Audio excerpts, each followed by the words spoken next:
Olá, gente, mais um episódio do Cafeizando. E em homenagem ao Mês Internacional de Conscientização ao Câncer de Mama, eu estou aqui com a convidada Medea Leite, que é ginecologista, e a gente vai falar um pouco sobre esse tema tão relevante, eu acho, para a sociedade, né? Se conscientizar cada dia mais da importância do diagnóstico precoce do câncer de mama e do mais recente de colo de útero também. Do colo de útero, né? exatamente. Então, estou aqui com essa doutora, né? Então, bom dia.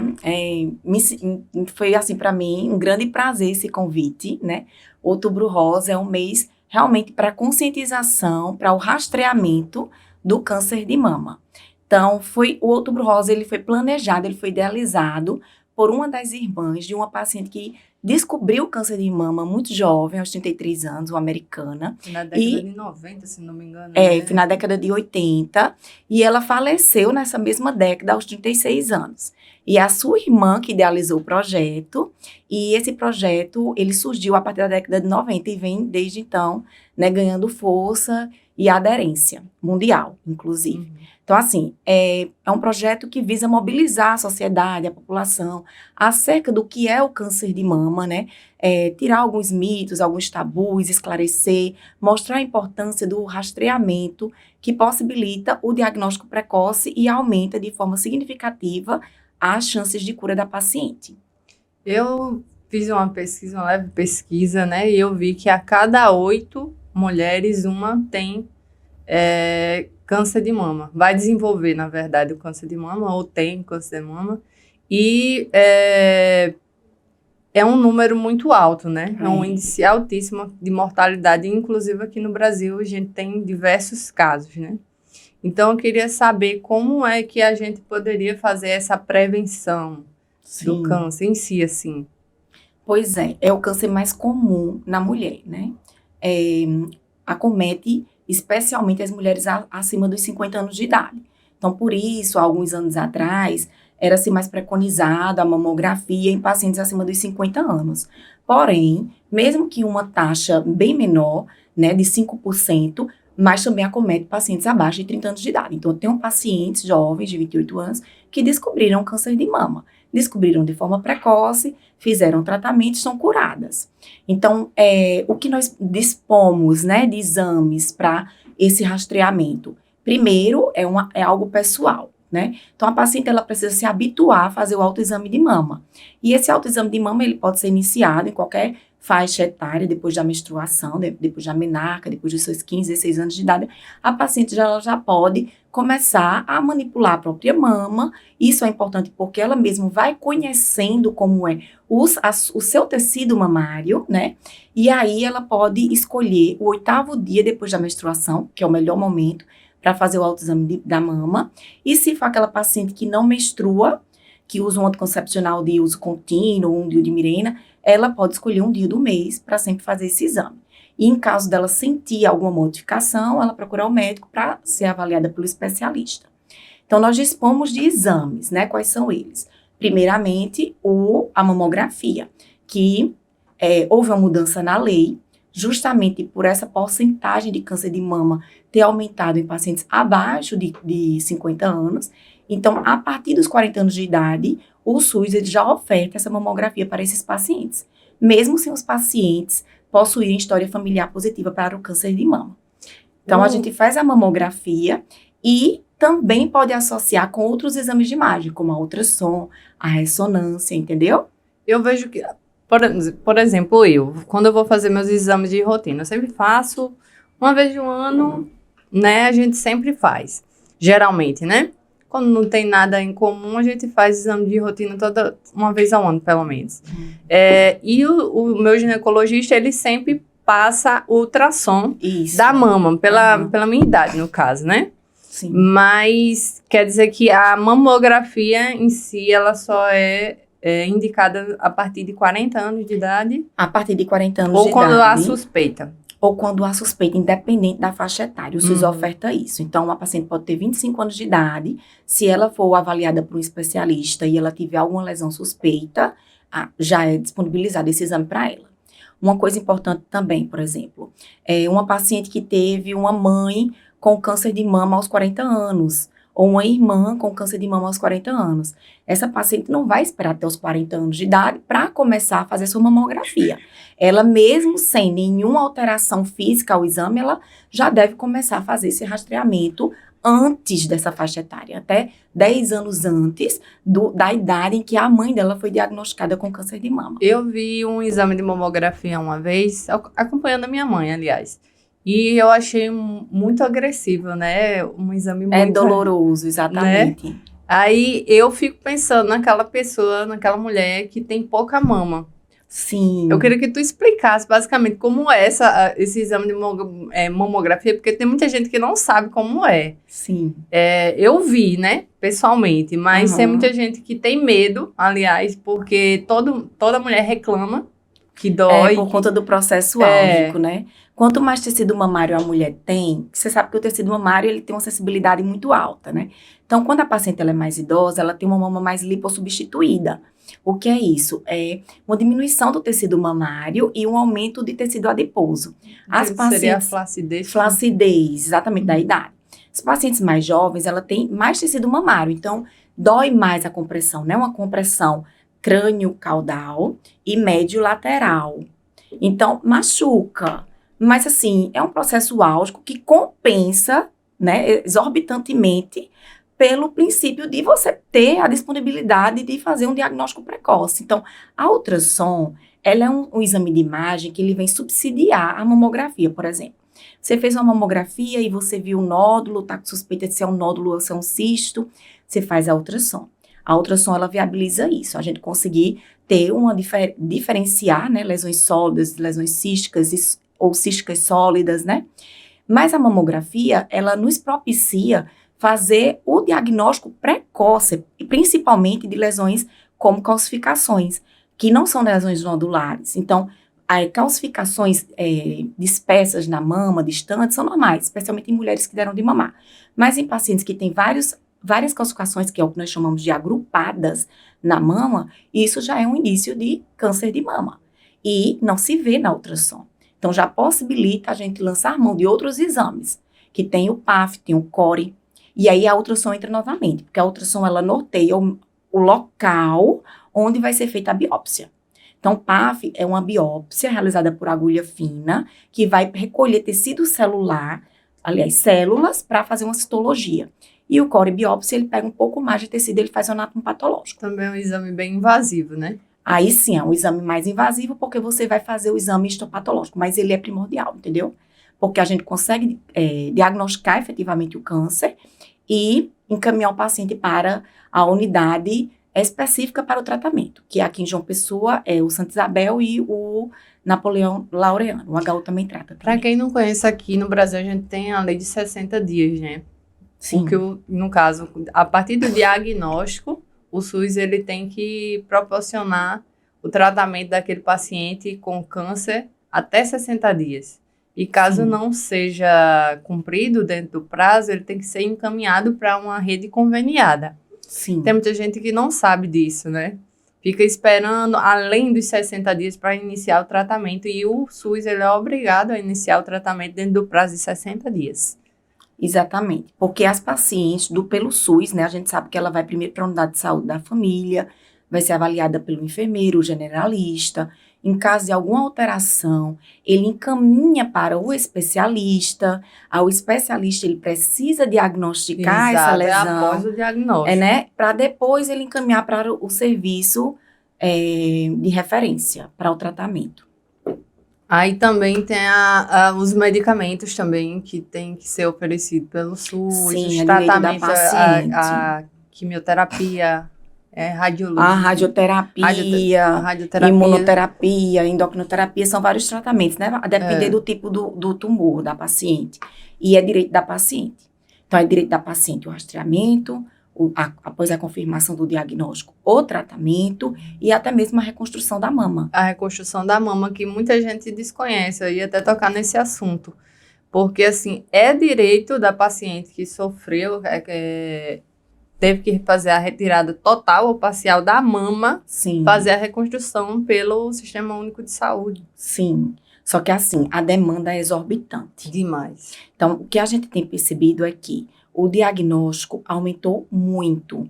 Graças ao Outubro Rosa, graças a essa a paciente conseguir realizar seus exames de forma precoce, essa conscientização. Porém, a mortalidade também aumentou. E não era bem isso que a gente esperava, entendeu? Aí, o que é que isso sugere, né? Que apesar de ter esse diagnóstico, o SUS ainda não consegue dar de conta da demanda, porque são muitas pacientes. Então, realmente, há uma necessidade de melhorar o aporte para o tratamento dessas pacientes. É verdade. Agora, eu fico pensando, aqui no meu achismo, agora eu vou dizer, porque a gente fala em diagnóstico precoce. Sim. Mas o que seria um diagnóstico precoce? Porque, assim, é uma coisa que às vezes surge, a gente faz um exame hoje, tá tudo bem. Passou um mês, 2, fez de novo, já aparece alguma coisa. O que seria? Então, isso é uma coisa que confunde, especialmente o paciente que não tem muito conhecimento médico. Então, veja só. Exame radiológico é um exame que ele depende do examinador. É o que a gente chama de exame médico dependente. Então, também depende da fase do ciclo menstrual da paciente. Vamos supor, ela faz uma ultrassom e aí ela não viu nenhum nódulo. E depois de 2 meses ela quis fazer novamente, fez e aquele outro médico viu o nódulo. Então, assim, é um exame que depende do médico, né? Da capacidade que o médico tem de ver o tecido mamário e de conseguir diferenciar um tecido saudável de um não saudável. Então, pode acontecer. Não é que aquele nódulo surgiu em 2 meses, entendeu? Uhum. Ou então ele estava muito pequenininho e de repente ele era imperceptível ao exame e depois ele foi e se apresentou mais perceptível. Mas eu acho que para ter essa frequência, por exemplo, você citou o exemplo, a paciente quis fazer novamente o exame. Eu acho que também depende da capacidade financeira da paciente. Sim, também, com certeza. Né? De ter aquela constância de estar ali fazendo exame, porque tem gente que é hipocondríaco, né? Qualquer coisinha, já vai lá no Google, tenho isso, eu vou atrás, né? E para você ver, né, o que é que o SUS diz? Faz-se o exame da mamografia, se der um BIRADS 1, BIRADS 2, o que é o BIRADS 1? É aquele exame que está tudo normal, tudo ótimo, sem nenhuma alteração. O BIRADS 2 já tem algumas alteraçõezinhas, mas são benignas, por exemplo. Vê-se um linfonodo na região axilar, ou às vezes até intramamário, uma calcificaçãozinha dispersa na mama, é BIRADS 2. Esse paciente, ele não necessita obrigatoriamente repetir essa mamografia no outro ano. Ele pode esperar até 2 anos para fazer o exame. Mas assim, na minha prática, eu não faço assim. A cada ano, eu sempre peço o exame de mama para paciente. E ultrassom, como não é um exame que tem radiação, todos os anos, com certeza. Eu faço, acho, 2 vezes no ano. E sim, aí eu queria ter até no meu achismo novamente, porque quem tem prótese dificulta. Tem uns mitozinhos sobre a prótese do silicone, né? Isso. Então, assim, não é que a prótese, ela facilite o aparecimento do câncer de mama. Mas veja só, normalmente quem coloca a prótese é alguém que já tem um pouco menos de tecido mamário, né? Uhum. Quer volumizar. E aí, ela atrapalha um pouco a realização do exame, né? Ela dificulta a visualização daquele tecido mamário adjacente. Mas ela não facilita o aparecimento do câncer, mas ela pode atrapalhar um pouco. O diagnóstico. Sim. Mesmo quando é por baixo do músculo, tem alguma coisa a ver? Porque quando é por baixo do músculo, nem tanto, né? Porque o tecido mamário, ele fica por fora do músculo. Mas assim, em determinadas situações, a gente tem também a ressonância de mamas, que a gente pode pedir com contraste para ver. Muitos médicos cirurgiões plásticos pedem também ressonância de mama para ver como é que tá a prótese, se tem alguma ruptura de prótese. E a gente também utiliza muito para o rastreamento mesmo em lesões sugestivas de câncer de mama. Então, ela dificulta um pouco o pode diagnóstico. Sim, pode atrapalhar. Atrapalhar o diagnóstico. É. E mesmo assim, a gente ainda coloca. Né? Colocamos. Coloca. Aí eu queria também te perguntar sobre... Você trabalha no SUS, pelo que eu percebi? Sim. Né? Como é... Você acha que porque na minha concepção, o SUS, ele tem... Os melhores médicos estão no SUS, né? Sim, nós temos grandes médicos no SUS. Tem muitos. Eu acho que os melhores estão. Então, eu acredito que a demanda é maior também no SUS por conta disso, principalmente quando se trata do câncer, né? O tratamento do câncer. A gente não vê muitos hospitais particulares especializados nisso, nisso. Exatamente. Mas também se faz. Pacientes com planos de saúde, elas podem, devem também fazer seu tratamento pelo plano de saúde, fazer sua mastectomia, a reconstrução da mama. Inclusive, pode ser também no mesmo ato cirúrgico, né? Tirou o tumor, se for uma mastectomia total, já fazer a reconstrução da mama naquele mesmo ato cirúrgico. E o plano de saúde, ele tem que custear também, é obrigatório nesse caso. Com certeza, tem sim. Tem alguns casos em direito médico que a gente precisa acionar a justiça porque é direito do paciente e eles negam.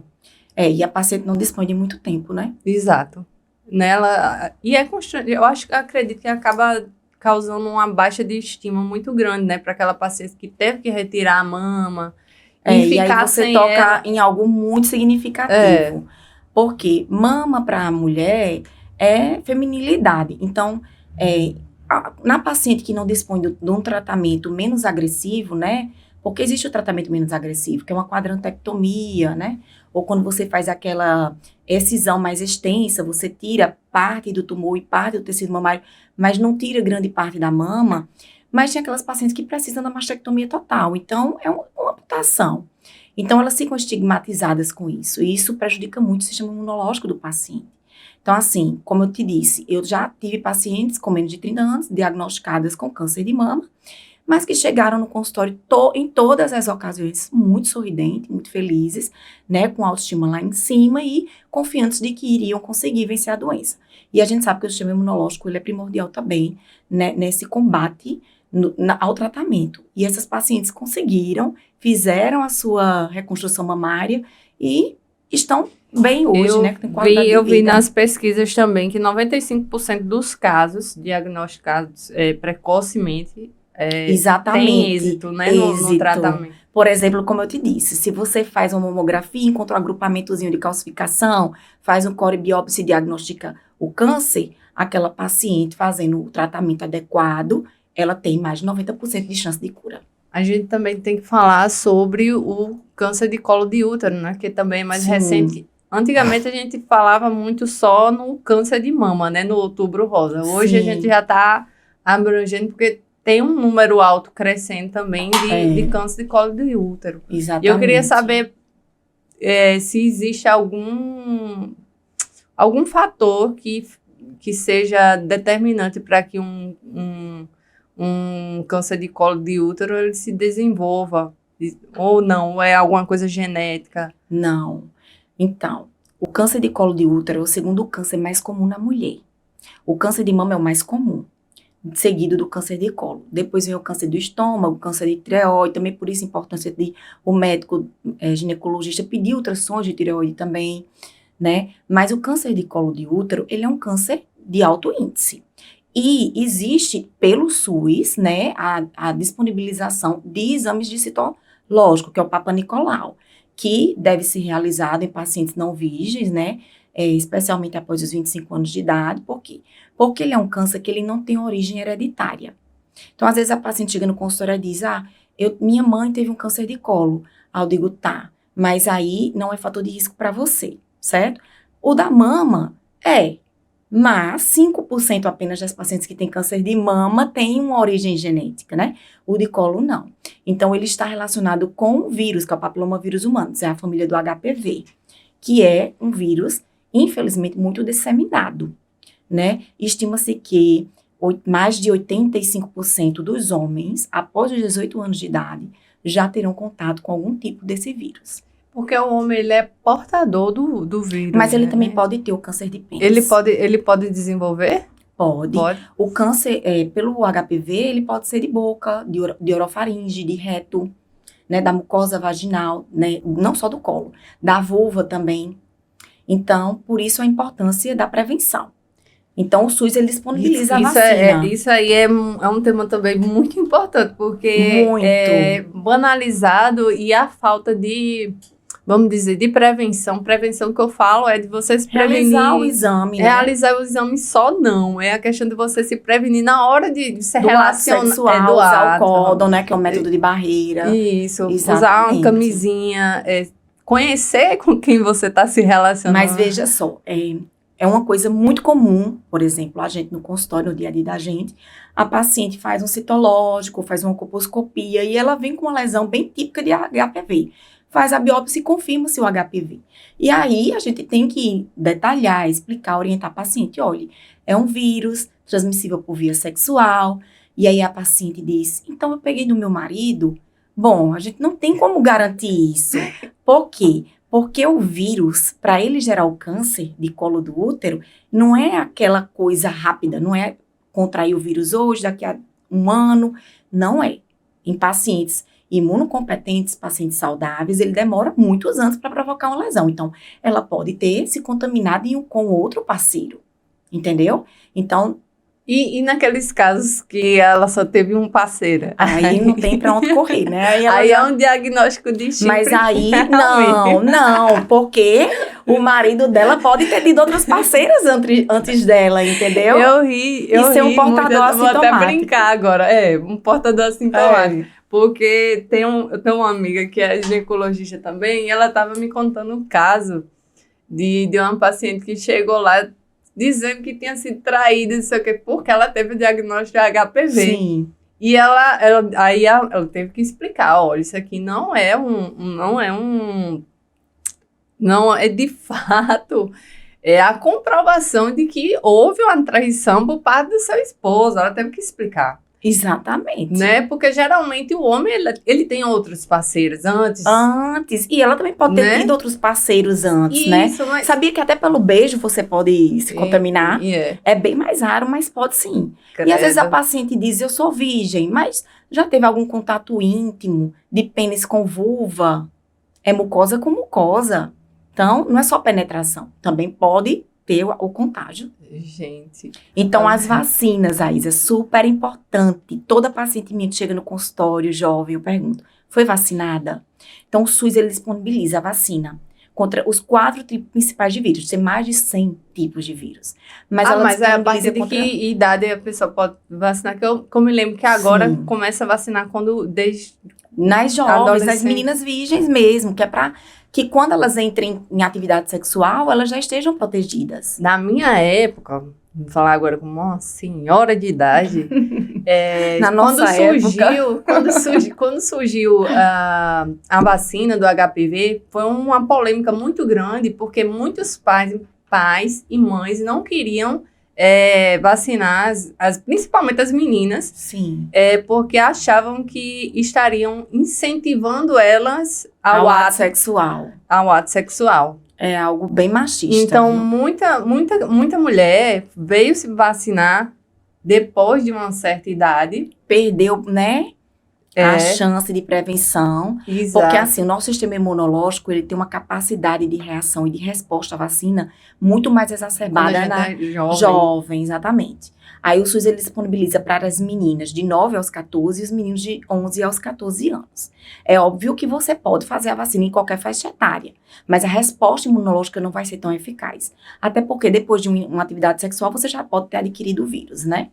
Aí protege contra 4 tipos de vírus, que é o 6 e o 11, que são os de baixo grau, que são aqueles vírus mais responsáveis pelas lesões verrucosas, que são os condilomas, né? E o 16 e o 18, que são os de alto grau, que geralmente geram câncer. Quais são os sintomas? Que geralmente são assintomáticos, né? Então, a imensa maioria da população, como eu te disse, teve contato com o vírus. Sim, mas aí o vírus fica inativo. Porque o sistema imunológico está competente, né? Está trabalhando ok, e a paciente não desenvolve lesões. Pacientes imunodeprimidas, por exemplo, uma paciente com HIV, ou uma paciente que tem uma doença autoimune, que faz uso de rotina de corticoide, né? Essas pacientes, elas precisam de um rastreio de forma menos longa, por exemplo. O SUS diz o seguinte, você faz 2 exames de citológico Papa Nicolau, faz esse ano, faço o ano que vem. Se os 2 vierem negativos, não necessariamente eu preciso fazer no outro ano seguinte. Posso esperar de 2 a 3 anos para fazer novamente. Quando que o médico o médico pede uma colposcopia. Papa Nicolau e colposcopia é a mesma coisa? Não, são né? diferentes. Ambos Porque com o mesmo objetivo. Papa Nicolau, citológico Sim. e colposcopia são 3 coisas diferentes ou 2 são iguais? Não, Papa Nicolau e histológico é a mesma Sim. coisa, né? A colposcopia é diferente, mas ambos com o mesmo objetivo. Uhum. Então, assim, o que se diz no protocolo médico é o seguinte: faz o citológico. O citológico viu normal, célula escamosa, endocervical presente, sem lesões de malignidade, ok. Vamos fazer no ano seguinte. Por que vamos fazer no ano seguinte? Para evitar que aquele exame anterior tenha sido um falso negativo. Por exemplo, a paciente tinha uma lesão, mas deu-se um falso negativo. Então, faz-se no ano seguinte. O ano seguinte viu novamente negativo, então ok. Mas isso é o que o SUS preconiza. Mas na nossa prática, a gente faz citológico todos os anos. Uhum. E de preferência, eu sempre peço colposcopia também. Tá? Colposcopia tem o mesmo objetivo, rastrear câncer de colo. Só Então, que eu acho que a colposcopia ela é mais eficaz em ver. em ver a lesão. Eu sempre digo isso aos pacientes. Então, assim, até meu trabalho de conclusão de curso foi sobre isso. A gente tinha, inclusive eu ainda tenho esse livro em casa, eu tenho que devolver ao hospital. Então, um livro de pacientes que vinham fazer colposcopia conosco, porque a gente era residente e a gente fazia para aprender, né? Então, elas tinham citológicos normais e a gente fazia as colposcopias e a gente visualizava lesões sugestivas do HPV. Biopsiávamos e vinha câncer. Não vinha o NIC1. Porque para você chegar ao câncer do colo, ele tem estágios, né? Ele tem o NIC1, o 2 e o 3, que já é o carcinoma in situ. E demora um tempo para ele evoluir do 1 para o 2, do 2 para o 3. Né? Exatamente. Mas nessas pacientes tinha um citológico normal e de repente a gente fazia o exame e via uma lesão bem típica, um mosaico, uma alteração bem característica. A gente biopsiava e via um carcinoma. E a gente ofertava o tratamento e cura total dessa paciente. E o tratamento não é um tratamento agressivo, dependendo do tipo do câncer. A gente faz uma conização, CAF, que é uma retirada da lesão pequenininha, conserva o útero e a capacidade reprodutiva da paciente.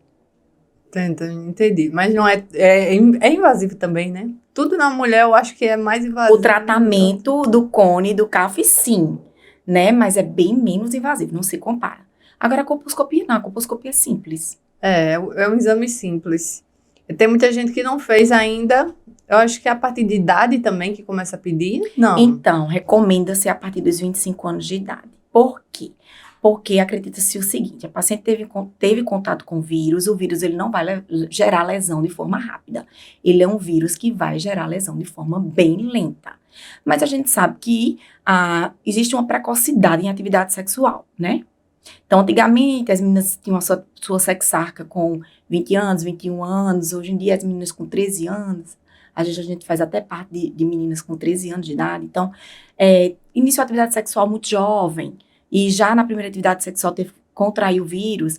Esse vírus, ele pode provocar lesão com seus 17, 18 anos de idade. Que não é falta de informação a sexualização do adolescente, assim, essa atividade sexual prematura. Sim. Porque hoje em dia tem tanta informação, que parece que está incentivando, é o contrário, né? Não, mas a camisinha, ela é de fácil acesso. Toda unidade de saúde de família tem. Por que eles não usam? E nem o anticoncepcional, porque o nível de gestação em criança, né? Adolescente, porque, né? Na criança mesmo, abaixo de 14 anos, é alto. Tem muito. Muito. Eu não quero nem ver uma coisa dessa, porque eu fico pensando assim, porque até hoje eu vejo que tem muita gente que tem dificuldade em aceitar o uso do preservativo. E é uma coisa tão importante, porque uma criança é o de menos. É uma responsabilidade que você tem que ter, não só consigo próprio, mas com outra vida. Com algum outro também. Com o outro, exatamente. Né? Então, eu acho que a mulher também, ela tem que se respeitar e pedir. Não, eu quero a camisinha. Não, eu não gosto com camisinha. De seu jeito. Mas você acredita que às vezes acontece relatos, né? Eu escuto relatos de muitas pacientes que iniciam com camisinha, o parceiro tira, elas não percebem, depois elas descobrem que foi sem a camisinha. Isso é crime, né? Com certeza. Especialmente se ele souber que ele tem alguma doença transmissível e ele não falou. Submeteu a paciente àquele risco. Tem muita gente que faz isso, né? Aconteceu vários casos quando a gente falava muito em HIV. Hoje em dia eu não vejo as pessoas falando tanto por causa do tratamento, né? Isso, exatamente. Né? Aí não se fala tanto, mas existe um número grande ainda de HIV. Que o pessoal, eu acho que frustrado, não sei o que é que aconteceu, depressivo, alguma coisa, ou por maldade mesmo, estavam passando para as pessoas assim, se relacionando com outras pessoas sem dizer, porque é obrigação dele de dizer para outro que é portador daquela doença, ou então ele está cometendo um crime, como você falou. Mas tem casos assim que a gente não pode dizer ao parceiro. Entendeu? Mas no caso de HIV tem que dizer. Então, veja só. Paciente portadora do vírus, mas que faz o tratamento, que tem a dosagem do vírus muito baixa no corpo, né, praticamente intransmissível, essa paciente, ela tem direito ao sigilo médico. Então, a gente não pode expor a paciente ao marido, não, entendeu? Mas ela é uma questão, acho que de consciência, né? De caráter, né? De consciência. Mas, assim, existe muito preconceito. Então, às vezes, ela tem medo de ser rejeitada, de ser abandonada. Né? Nesse caso, por exemplo, de casamento, se ela tá portando essa doença, de alguma forma ela foi, né, adquirida ali com ele. Então, nada mais justo do que compartilhar, né, com a pessoa que exatamente. Você... Né?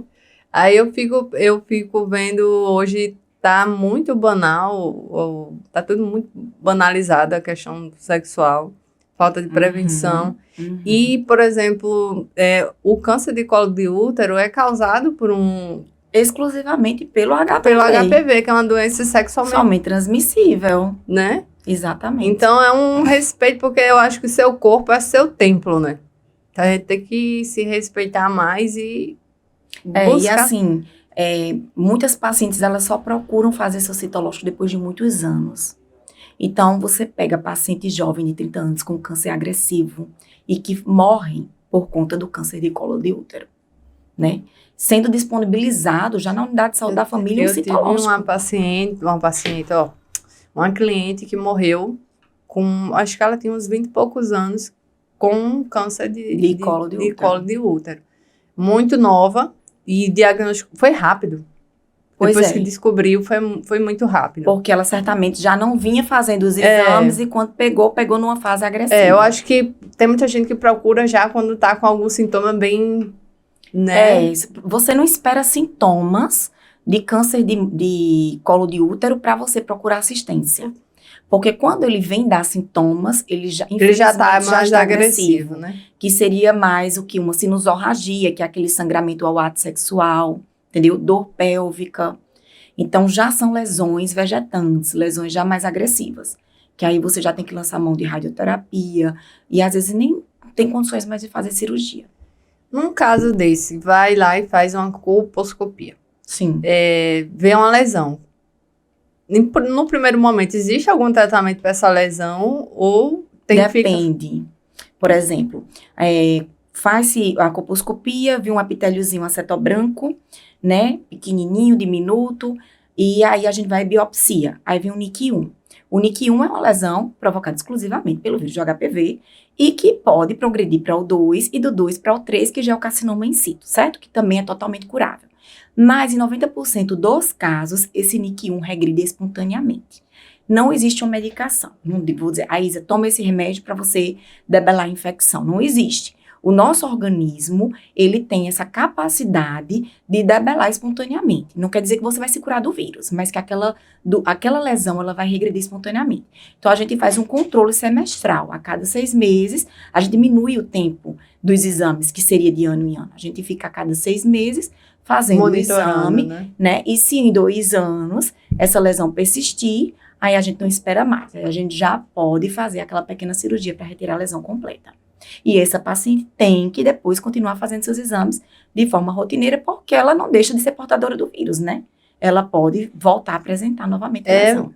Nesse caso, é mais difícil o homem desenvolver vamos dizer, não é desenvolver, mas ele ter algum sintoma evidente. É mais difícil. A mulher, ela é mais sensível, por quê? Porque o nosso colo do útero, vamos imaginar uma perinha, certo? A gente tem o canal endoscervical e tem a porção externa que fica encoberta pelo canal vaginal. Esse tecidozinho daqui de fora, ele é um tecido mais resistente, que é o tecido escamoso. E esse tecido de dentro do colo, ele é um tecido glandular, mais sensível, mais vascularizado. E esse tecido, dependendo da concentração hormonal da paciente, ele se exterioriza. Ele forma como uma manchinha vermelha no colo do útero, ao olho nu, entendeu? Então, ele é frágil, ele é delicado. E a vagina, ela é um meio ácido, ela é um meio com fungos, com bactéria. Então, esse tecido delicado, ele tende a se transformar nesse tecido mais grosso. É um ambiente propício para que a doença se desenvolva. Porque aquela célula simples, delicada, ela vai se multiplicar e se transformar num tecido mais resistente. Aí o vírus, ele vai lá, naquela célulazinha que está em modificação e pode gerar doença. Por isso que na mulher é muito mais comum do que no homem. Mas o homem também pode ter. Ele pode desenvolver, né? Apesar de que o câncer de pênis no homem é mais relacionado à má higienização, né? Sujinhos. Sujinhos, anotem a dica. Mas tomem uma banho vantagem direito. masculina. Toma banho direito. Faz parte, né, gente? Tem que dar piadinha, senão não vai. Outra coisa que eu queria falar também é a questão do câncer de mama no homem. Que, assim, é uma porcentagem pequena, mas o homem, ele pode vir desenvolver um câncer de mama, né? Sim, com certeza. Aí, quais são os sintomas que o homem tem, no caso de um câncer de mama? É o mesmo que a mulher? Então, nódulos? O homem, ele tem bem menos tecido mamário do que a mulher, mas ele tem. Uhum. Então, se ele tem tecido mamário, ele tem célula mamária. E aquela célula também pode ter uma multiplicação genética exacerbada, alterada e gerar um tumor. Só que como o tecido mamário do homem é bem menor do que o da mulher, então se aparecer uma lesão, ele vai perceber muito mais fácil. E normalmente ela se forma abaixo do mamilo. Então ele toca o mamilo já com aquele nódulozinho. E no homem o tratamento ele é sempre mais extenso, com a mastectomia mesmo. E apenas 1% dos cânceres de mama aqui é no sexo masculino. É muito baixo, mas pode sim. Mas pode desenvolver. Então, assim, homem não tem menstruação. Como é que ele faz esse autoexame?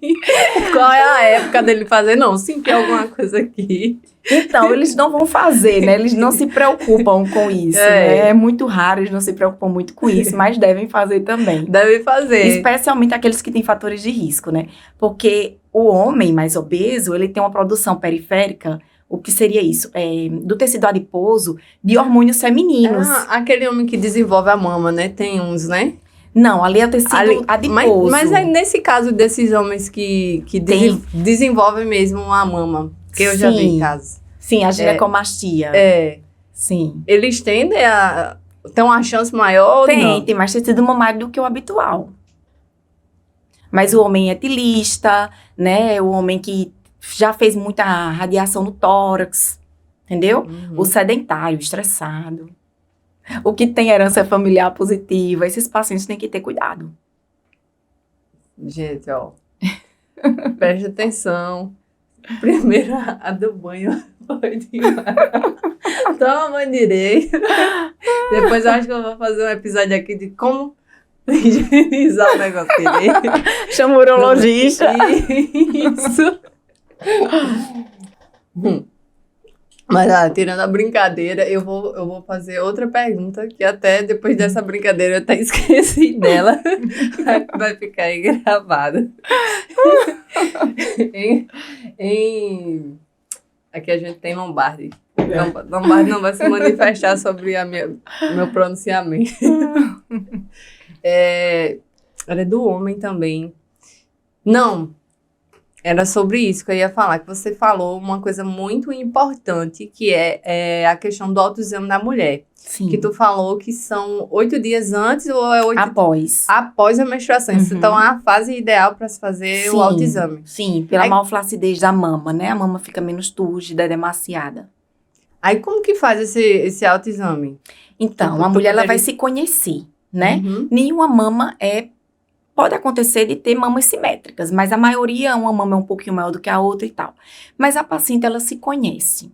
Então, ela vai se apalpando, ela vai conhecendo o tecido mamário dela, porque é difícil de você fazer um diagnóstico só pela palpação de um tecido mamário e de um nódulo, porque o tecido mamário ele é granuloso.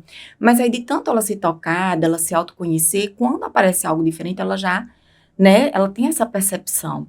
E aí ela já pode ir direto pro médico. Com dor, alguma coisa também. Aí sim, mas aí no caso de dor, já em casos mais avançados, né? A mastalgia, a dor na região da axila, né? O edema da região da clavícula, da axila também, alterações na coloração da pele, da textura da pele, né? Aquela pele da mama em casca de laranja, ou uma pele avermelhada, a descarga mamilar também, especialmente aquela descarga mamilar transparente em água de rocha, ou avermelhada também, é sugestiva. E quando ela é unilateral, também, a paciente pode ter câncer de mama bilateral ao mesmo tempo? Pode. Mas quando ela tem, é mais comum unilateral. Então, se ela tem uma descarga mamilar em uma mama única, né, não tem nas duas, é algo mais preocupante. Porque se é nas duas, pode ser uma alteração hormonal, né? Então, tende a ser mais benigno. Quando é só em uma mama, é algo que já acende mais o sinal de alerta. Com relação ao do colo do útero, quais são os sintomas assim, que a gente tem que ficar em alerta, caso a gente venha a ter, por exemplo? Não tem que ficar em alerta. O câncer do colo do útero não existe o autoexame e não deve se esperar sintomas. Então, sempre procurar fazer o exame. Eu tô falando daquela mulher que ela faz o exame, que ela faz toda a prevenção, mas se no decorrer da prevenção, por exemplo, que o costume é a gente fazer uma vez no ano. Sim. Se tiver alguma alteração, 6 meses, como você falou. Isso, exatamente. Mas se é uma mulher que acompanha, que ela faz toda a prevenção, e ela tiver algum sintoma, alguma alteração estranha, pode haver alguma alteração estranha? Tem alguma coisa que leve aquele estalo, assim, da mulher ir logo atrás ou não? A gente não espera isso, porque quando ela vem a ter esses sintomas, é porque ela já está com uma doença agressiva, entendeu? Uhum. Então, na imensa maioria dos casos, é totalmente assintomático. Entendeu? Então, daí a importância. A paciente, eu estou ótima, não estou sentindo nada, para que eu vou fazer meu citológico? Mas graças a Deus que você está ótima. Procure o atendimento justamente para que, se for descoberto algo, você tenha essa possibilidade de cura. Então, a gente não espera sintomas para o câncer do colo. Uma dúvida, meu achismo, novamente. Quem tem ovário policístico, ele tem chance de desenvolver um câncer no ovário? Não, as pacientes, elas acham muito isso, né? O SOP, que é a síndrome dos ovários policísticos, é uma doença relacionada com a anovulação. Então, são aquelas pacientes hiperestrogenizadas, né? Pacientes com maiores dificuldades de engravidar, que têm mais pelos no rosto, acantose nígricas, que é aquele enegrecimentozinho de dobras, como no pescoço, na axila, na virilha. São pacientes que têm uma maior tendência a desenvolver diabetes, porque elas têm uma resistência periférica à insulina. Então, elas produzem mais insulina para ter aquela metabolização da glicose, e essa insulina, em uma escala maior do que o habitual, acaba bloqueando um pouco a função ovariana. Aí, essas pacientes têm uma menor produção hormonal. Aí, às vezes, a gente lança mão de anticoncepcional para diminuir essa produção androgênica, né, limpar a pele, mas, assim, não trata efetivamente a doença. É o que eu digo às pacientes. O síndrome dos ovários policísticos é um tratamento que depende muito mais do paciente do que do médico, porque é mudança de estilo de vida. É a prática de atividade física constante, né, pelo menos 4 vezes por semana, diminuir a ingesta de açúcar da alimentação, exatamente. Engraçado, quando eu fui diagnosticada com, que eu tenho o SOP. Tenho. Todos tem mesmo? Tenho. Certeza? Certeza absoluta, porque eu já vim por outros médicos, né, assim, Sim. Até ter um diagnóstico, assim, acreditar no diagnóstico. Sim. Porque a maioria disse, nossa, Isa, você não tem... Biotipo. Que geralmente é uma mulher com sobrepeso, excesso de pelos. Sim. Né? Aí ficavam na dúvida e muitos exames, mas todos os exames, eu sempre estava com os ovários cheios de cistos. Aquele colar de pérolas, né? Mas aí você tem os critérios, que são os critérios de Roterdão. Quais são esses critérios? Você não precisa preencher todos, né? Pelo menos 2 deles. Então, paciente, você não tem biotipo, é magra, não tem acne, não tem surtismo, que são os pelinhos no rosto, né? Mas se você tiver períodos anovulatórios, né? Você não usa nenhum método contraceptivo hormonal, você não usa o anticoncepcional, a pílula, nem faz uso de um diomirena, nem faz uso de uma injeção, e você fica 3 meses sem menstruar.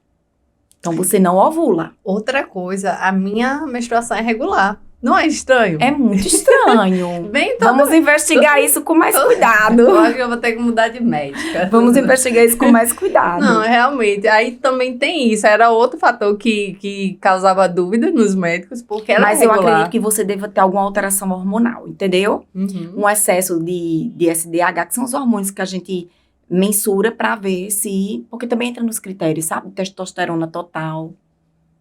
Faz parte. É. A alteração do volume do ovário acima de 10 centímetros cúbicos nos 2 ovários também. A gente junta pelo menos 2 de alguns dos critérios e pode dar, sim, o diagnóstico. O ultrassom o transvaginal que o pessoal fala, ele diagnostica algum tipo de câncer de colo do útero ou não? Não. Ultrassom transvaginal a gente faz pra gente ver a cavidade pélvica, né? Mas mioma, dá Endométrio. pra ver um mioma, alguma coisa? Sempre. Mioma é pra ser visto por ultrassom transvaginal. Mioma é um tumor benigno, né? A gente também, eu tenho que deixar claro pro pessoal também, porque tem gente que acha que existe o câncer benigno e o maligno, Isso. né? Aí, quando vem um diagnóstico para uma paciente que não entende, ela diz, você tá com Um tumor. um tumor. Ela já vai logo achando que é o maligno e que vai morrer. É, exato. Isso. Aí eu vejo que tem alguns médicos que são bem empáticos ao falar, dizer o diagnóstico, assim, explicar o diagnóstico pro paciente. Pro paciente, E outros né? não. O que falta, às vezes, um pouco é de conversa no consultório. Então, assim, tem muitas pacientes ansiosas, né? Ontem mesmo atendi uma paciente no consultório que estava com mioma. Eu peguei o ensejo, né? Com miomas pequenos, de 1 centímetro, porque mioma tem vários tipos, né? Tem o subseroso, o intramural, o submucoso, e de diversos tamanhos. Então, ela tinha um miominha pequeno, mais subseroso que intramural, então era praticamente significante para a vida dela, aquilo ali. Não existe um remédio que eu dou para você para esse mioma desaparecer. Né? Existe uma injeção subcutânea, que é o Zoladex, que a gente aplica naquelas pacientes quando o mioma ele é muito grande, né? Às vezes do próprio tamanho do útero, e a gente vai esterectomizar essa paciente, que é retirar o útero, e a gente quer facilitar o ato cirúrgico, né? Que a cirurgia seja mais simples, menos agressiva, aí a gente faz essa injeção. Porque realmente diminui o volume do mioma e facilita a cirurgia. Mas é uma medicação que ela pode precipitar a menopausa precoce. Qual a causa do mioma? Existe algum... Tem muito fator genético, mioma. Sabia, não é incentivando, mas o tabagismo diminui o risco de mioma. É engraçado. A graduação fiquei impressionada. O povo que vende cigarro agora... Não, mas isso é muito pouco. Gente, não fuma porque teu pulmão vai ficar preto. Vai ficar preto. E é o quarto câncer mais comum na mulher de vias respiratórias. Não fume. O mioma vai ficar em dia, mas o pulmão vai ficar preto. Vai ficar igual um carvão. Eu não gosto de quem fuma. Não gosto de quem fuma. Eu não suporto o cheiro do cigarro, na verdade, sabe? Sim. Eu começo a ficar sem ar. Eu acho que deve ser trauma de infância. Minha mãe e meu pai fumavam, mas deixaram, graças a Deus. E aí tem o fumante passivo, né? O fumante passivo. Aí eu fui por muito tempo. Mãe, pai. Desculpem aí. Desculpem aí. Se meu pulmão ainda tiver preto, a culpa é de vocês. Tá não. Tá não. Então, gente, queria agradecer todo o esclarecimento que você trouxe para aqui, para o Cafézando hoje. Foi muito, você contribuiu muito, muito, muito mesmo. Eu adorei o convite. Pode me convidar outras vezes, estou à disposição. Vamos conversar, não vou falar do tema que eu quero Vamos conversar. Encontrar novos temas. Temas para mulher se conhecer é importante. Sim. Né? Você falou o tempo todo que a mulher vai se conhecendo, principalmente quando a gente vai fazer o autoexame. E a importância da mulher se conhecer também sexualmente. Exatamente. Então, eu queria trazer muito isso aqui para o canal, porque eu acho de grande, grande importância reforçar isso também. Isso, com certeza. Viu? Seria um tema muito bom pra gente tratar. Então, porque é um tabu. Já fica o convite aqui para um grande tabu mesmo. É um grande tabu. Ainda tá muito ainda enraizado, tem receio de conversar sobre isso com a ginecologista dela. Exatamente. Imagina de conversar com o parceiro, entendeu? Vergonha. A mulher tem vergonha quando vai fazer o exame, porque o exame é invasivo. Sim. Né? A gente fica desconfortável. Mas a gente vai pouco trazer... doloroso, né? Não, e tem mulher que parece que não tem um negócio. Minha gente, vocês vão perguntar, tem ginecologistas que parece que não tem um negócio não, viu? Não tem cuidado não na hora de fazer o exame. Ah, Transvaginal. sim. Teve uma que eu disse, nunca mais eu volto nessa mulher. Acho que é Nunca porque ela estava investigando com tanta cautela que ela ficou lá. A cautela. Gosto desse exame. Gosto desse exame, porque ela realmente investigou Não, tudo eu ali. pedi pra ela parar. Eu disse, moça, Não aguento mais. não é assim não, filha. Imagina isso numa idosa menopausada. Mulher, não tem lubrificação nenhuma. Nenhuma, é. É. Muito mais difícil e sangra também. Eita. Mas não vamos assustar, não. E vamos trazer esse outro tema. Com certeza que já ficar aqui o spoiler. Sobre o outro tema pra gente abordar. Pra gente abordar. Muito obrigado. Que agradeço. Foi um prazer lhe conhecer pessoalmente. Também. E a gente conversava. Uhum. Acabei adquirindo uma admiração por você só pelas conversas. E eu por você, e parabéns pelo podcast. Amei, assim, sensacional, maravilhoso. Amei sua presença aqui. Eu acredito que você contribuiu muito para a sociedade com essas informações, principalmente de como fazer o autoexame, qual é a época certa. Certo? Sim. Muito obrigado mesmo. E com certeza você vai voltar para a gente conversar sobre o tema. Vamos, com certeza. Viu? Obrigada também. Gente, muito obrigada. Mais uma vez aqui, terminando mais um episódio. Ficamos com o próximo episódio e até a próxima. Curtam e compartilhem bastante, porque é um tema muito relevante para toda a sociedade. Um grande abraço para vocês.